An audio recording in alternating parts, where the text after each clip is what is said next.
Bonjour, je m'appelle Megan. Aujourd'hui, je vais vous présenter mon travail de raisonnement clinique infirmier.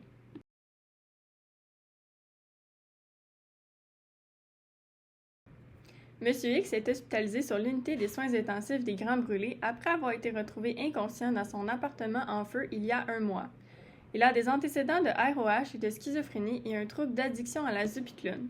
Niveau familial, son père est présent, mais il entretient une mauvaise relation avec sa mère et sa sœur.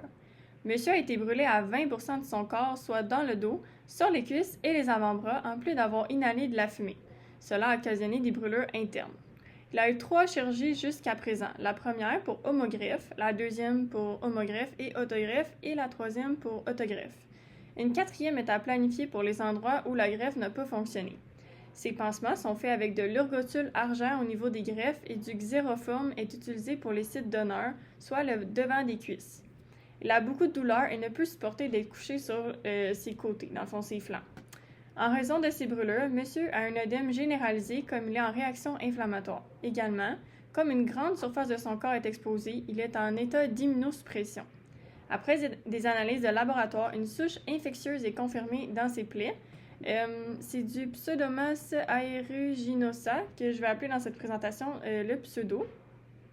Ses leucocytes sont légèrement élevés à 12,6 et ses lactates sont présentement normaux à 0,6. Il a également un clostridium difficile de positif. Ses hémocultures sont revenues positives également. Au niveau de ses accès, il a une trachéotomie, une voie centrale à 4 voies, un tube nasogastrique, une canule artérielle fémorale, une sonde fécale et une sonde urinaire. Il est branché sur respirateur selon le mode VS avec une pipe à 8 cm d'eau, une haine inspiratoire à 5 cm d'eau et une FiO2 à 30%. Son RAS est à 0 et son Glasgow est à 11, considérant qu'il ne peut parler. Au niveau respiratoire, monsieur tousse beaucoup et a besoin d'aspiration régulière pour éliminer ses sécrétions. Ces dernières sont épaisses et visqueuses, de couleur blanche ou claire. Donc, ses signes vitaux sont les suivants. Il y a une fréquence cardiaque à 150 battements par minute. Son pouls est bondissant, ils sont réguliers et symétriques. Sa SpO2 est à 95%, tension à 98/55, fréquence respiratoire à 31 par minute. Elle est superficielle, rapide, symétrique et régulière. Température à 39,2 via une sonde thermique. Ensuite de ça, pour sa médication, elle est affichée à l'écran. Par contre, pour cette présentation, on va se concentrer seulement sur le bolus de 500 ml pour avoir une pression artérielle systolique plus grande que 90 mm de mercure. Et bien évidemment, il y a des antibiotiques pour ces infections en cours. Pour ces plaies, j'ai évalué le NERDS. Dans le fond, ces plaies ne guérissent pas malgré les soins locaux optimaux, donc ça fait quand même un mois qu'il est présent. Il y a un exudat purulent, il y a un œdème généralisé, il y a une granulation, il y a des débris et il y a une forte odeur après le nettoyage. J'ai pas fait le Stonies parce que pour des plaies avec des brûlures, c'était pas pertinent dans son cas. La problématique que j'ai anticipée est un risque de choc septique. Pour en arriver à ce constat, je me suis basée sur les résultats de ces signes vitaux qui indiquent une compensation de l'organisme. Selon Maury et al. 2021, la tachycardie et la tachypnée sont des signes de septicémie et de choc septique. Dans leur étude, les patients qui sont en sepsie ont un pouls et une respiration élevés, même sans nécessairement avoir une infection pulmonaire. Aussi, selon Kumar 2023, la septicémie est un dysfonctionnement organique causé par des microbes causant de la fièvre, de la tachycardie et de la tachypnée et une modification des leucocytes. Sinon traitée, la réaction inflammatoire se poursuit et la sepsie peut évoluer en choc septique. Bref, une respiration rapide, un pouls élevé et de la fièvre sont des signes de compensation de l'organisme face à l'agent infectieux. Le patient est à risque de choc septique, comme sa tachypnée à 31 respi par minute, peut indiquer un œdème pulmonaire résultant de la réponse inflammatoire systémique et d'une hypoxémie. Sa tachycardie à 150 battements par minute peut montrer une compensation au niveau cardiaque et peut indiquer la réponse de l'organisme à l'hypoxémie pour assurer une bonne distribution de l'O2. Sa fièvre, 39,2, est un indicateur des infections présentes et peut indiquer la réponse cellulaire à la vasodilatation massive selon Hurden et al. 2019. Ensuite, pour appuyer le risque de choc septique, les multiples interventions chirurgicales sont un facteur de risque de développer un choc septique comme le prouve Bouzani et al. 2019. En effet, selon cette étude, les procédures chirurgicales multiples peuvent entraîner un dysfonctionnement immunitaire sévère, rendant les patients à risque d'infection. Vu son résultat d'immunosuppression, Une chirurgie crée en plus une porte d'entrée de l'autre, surtout pour les souches nosocomiales, étant donné l'environnement hospitalier. En lien avec mon patient étant brûlé à 20% de son corps, soit une bonne surface, le risque d'infection est majeur si nous le comparons à une simple cicatrice, par exemple. Également, avec ces 3 chirurgies et sa 4e à planifier, plusieurs retouches sont apportées au niveau des greffes, ce qui accentue le risque de colonisation d'une bactérie. Non seulement les multiples chirurgies accentuent le risque d'infection, mais aussi le type de chirurgie qu'il subit, soit des greffes, comporte des risques supplémentaires de rejet. Ça, c'est seulement pour les homogreffes et d'infection. Une autre donnée pour appuyer le risque de choc septique chez ce patient sont ses résultats de laboratoire. Comme les résultats de laboratoire le montrent, le patient est atteint de la bactérie du pseudo au niveau de ses plaies et a une légère augmentation de ses globules blancs, ses leucocytes. C'est une bactérie de la circulation sanguine qui, lorsque non contrôlée, conduit au choc septique. Comme elle est logée dans ses plaies et que c'est une bactérie de la circulation sanguine, celle-ci peut facilement se déplacer et causer une infection systémique et ainsi induire le choc, selon Vena et al. 2024. En effet, considérant la nature des brûlures profondes, la bactérie peut pénétrer dans les couches profondes de la peau et ainsi entrer dans la circulation sanguine. Ma dernière donnée permettant d'appuyer le risque de choc septique est la présence de voies invasives sur mon patient. Il y a une canule, un DAVC, 2 sondes, un tube nasogastrique et une trachéotomie.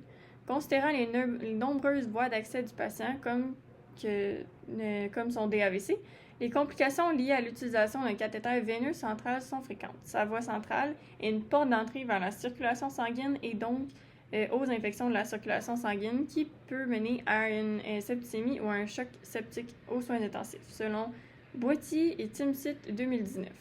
Selon Genja et Russell 2017, le développement d'une infection nosocomiale aux soins intensifs cause une suppression immunitaire. L'infection serait causée par une pneumonie acquise sous ventilateur, une infection des voies urinaires ou une contamination d'un cathéter. Dans son cas, sa trachéotomie le rend à risque de pneumonie acquise sous ventilation mécanique, sa sonde urinaire à risque d'infection des voies urinaires, sa sonde rectale à risque d'infection du tractus gastro-intestinal et ses accès veineux à risque de contamination et d'infection systémique. Cumulés ensemble, ces voies augmentent le risque de choc septique. Pour contribuer à la résolution de ce problème de risque de choc septique, des interventions infirmières peuvent être entreprises. Comme première intervention, une surveillance continue des signes vitaux est pertinente. Selon les lignes directrices, plusieurs variables sont utilisées pour assurer le dépistage précoce du choc septique comme la prise de signes vitaux. Les signes vitaux sont en fait le premier indicateur du changement de l'état d'un patient selon Mock et al. 2015. Les recherches prouvent qu'un patient présentant une détérioration manifeste plusieurs signes et symptômes plusieurs heures avant que cela ne survienne. Selon Wan et Sungun 2018, des problèmes respiratoires et cardiaques sont souvent le premier signe déclencheur. Selon cet article, les lignes directrices recommandent des évaluations répétées des signes vitaux, de la fonction cardiaque, du pouls, des résultats cutanés et du temps de remplissage capillaire. Le virage vers un choc septique se manifeste surtout par une baisse de la PA et une augmentation de sa fréquence cardiaque. Ensuite, comme deuxième intervention, il est pertinent de prendre les mesures nécessaires pour éviter une pneumonie acquise sous ventilation à M. X. Considérant son état de santé, le patient est à risque de développer une infection respiratoire et donc d'évoluer vers un choc septique. Cette intervention est pertinente, comme selon Jones et al. 2022. La pneumonie acquise sous ventilation mécanique se développe quand un patient est intubé depuis plus de 48 heures et est ventilé mécaniquement, ce qui est son cas. Les infirmières doivent faire des évaluations régulières sur la capacité de sevrage du patient. Selon Hosty et al. 2017, la première mesure de sécurité est de se laver les mains avant et après le contact avec le patient pendant 10 secondes. Mobiliser le patient toutes les 2 heures, aspirer ses sécrétions, élever la tête de lit de 30 à 45 degrés pour éviter l'aspiration et pratiquer une bonne hygiène bucco-dentaire sont tous des actions que l'infirmière peut faire pour éviter la pneumonie acquise sous ventilation mécanique. Ces mesures sont nécessaires pour ne pas que sa septicémie évolue en choc septique. Comme dernière intervention, comme M. X a plusieurs voies invasives, comme mentionné auparavant, on veut respecter les mesures d'asepsie pour éviter une contamination de la voie. Selon Simpson et al. 2014, les cathéters sont la première cause d'infection de la circulation sanguine nosocomiale aux soins intensifs. Dans cette étude, il est recommandé d'utiliser plusieurs mesures combinées pour réduire le risque d'infection. Tout d'abord, il est important de désinfecter le site du cathéter avec de l'iode de povidone et de la chlorhexidine, ou de la chlorhexidine. Le changement de pansement du site du cathéter devrait être fait aux 7 jours ou lorsqu'il est souillé. Afin d'éviter de contaminer la ligne veineuse, un lavage des mains ou avant et après son utilisation. Avant son utilisation est recommandée. La désinfection du bouchon et du site d'entrée du cathéter doit aussi être faite avec une solution approuvée.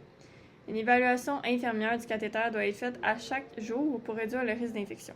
Ces mesures sont pertinentes dans son cas comme il a un septicémie et que nous voulons évoluer. On ne veut pas, dans le fond, qu'il évolue vers un choc septique. Durant mon stage avec cette personne, j'ai dû faire ses soins de trachéotomie. Pendant le soin, je me suis sentie inconfortable et incertaine comme ça faisait longtemps que j'en avais pas fait. Aussi, le patient était super anxieux comme il était inconfortable pendant le soin. Donc, j'étais pas du tout à l'aise de faire son soin de trachéotomie, puis j'étais vraiment un peu perdue. Donc, comme j'avais pas vu de trachéotomie, j'en avais jamais vu, puis que nous avons appris cette méthode de soin en première année d'université, je me souvenais plus comment faire. Pour améliorer ma pratique, j'aurais pu consulter les lignes directrices associées à ce soin. Selon l'OIQ, les lignes directrices adoptées par l'OIQ et par l'AISPQ sont une référence pour la pratique infirmière. Elles sont conçues pour améliorer la pratique infirmière en améliorant la qualité des soins et la santé du patient et de l'infirmière. Suivre les lignes directrices des soins de trachéotomie aurait pu m'aider à savoir quoi et comment faire. De plus, j'aurais pu développer une aisance et ainsi diminuer son anxiété. Pour son anxiété, au moment de faire le soin, sa pression était super élevée comme sa fréquence cardiaque et sa fréquence respiratoire, ce qui faisait chuter sa SpO2. Son expression faciale affichait une panique générale, puis comme j'ai dit plus tôt, j'étais un peu perdue, je savais pas quoi faire. J'ai tenté d'essayer de le calmer avec un toucher thérapeutique, mais clairement, c'était pas suffisant. Pour améliorer ma pratique, j'aurais pu lui enseigner une technique de respiration lente et profonde. Selon Girard et al. 2015, cette respiration conduirait vers une domination parasympathique et réduirait l'anxiété. Selon les nanothérapeutes, en plus, les techniques de respiration fonctionnaient super bien pour lui.